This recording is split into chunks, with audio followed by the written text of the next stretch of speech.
So you feel good with your Hubud. It's time to move on and start adding some techniques to functionalize that drill so that you can use it when you're actually fighting.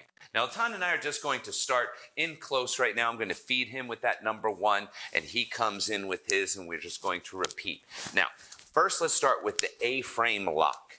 The A-frame, I block here. I come underneath, and I'm going to either, I could grab my own hand, but in this case, I'm going to use the butt of my weapon to hook around his wrist so that I don't even need this hand. But I'm going to use it to augment as well.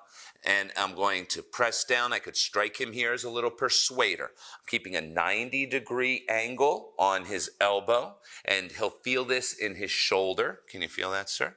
Now, if I crank this elbow any higher, his shoulder joint is going to take that force. So we don't want that. Instead, to finish this takedown, I'm going to follow him to the ground.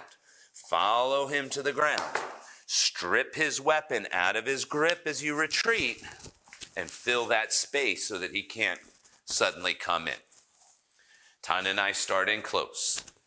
He does his strike. I catch it. I slip underneath. I hook his arm. I keep a 90-degree here at the elbow, and I turn my body to my left, and down goes Tan.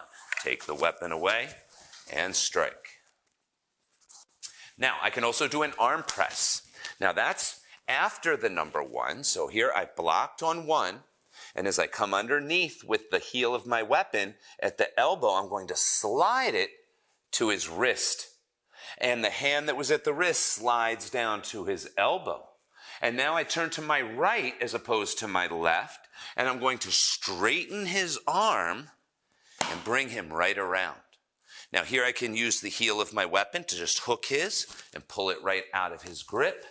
And then again, fill that space, because as soon as you're disarmed, you should charge right in, try to get that weapon back, because if you don't, he's now going to have 2 weapons, and he's going to be maintaining the range. Tan and I are at the close range here. We're doing the drill, but we don't always. Sometimes we'll break.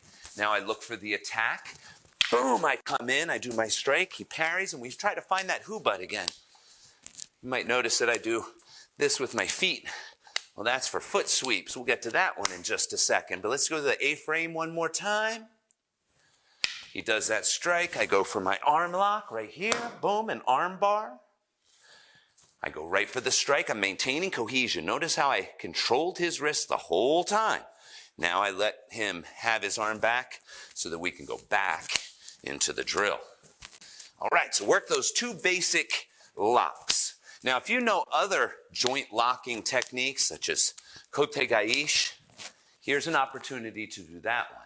I've come across, I've grabbed that hand, and now as I open the door, I twist his wrist. Boom. Now, teaching you Kote Gaish is a little bit beyond the scope of this video, but a lot of martial artists know that technique, and so you can find it there in your Hubud. He strikes, I come right over, boom, and now the hand that was going to the elbow slides down. Takes his hand, takes his wrist. Again, I'm not going to teach you the details. If you know it, fantastic. Here's a great place. Boom, disarm. Boom, boom, boom. Come right back to that A-frame. If you know jiu-jitsu, judo, you might call this a jujigarami hold down. Boom. Ooh, almost let him get his stick back. All right, nice job. So those are some locks and additions you can add to your Hubud drill.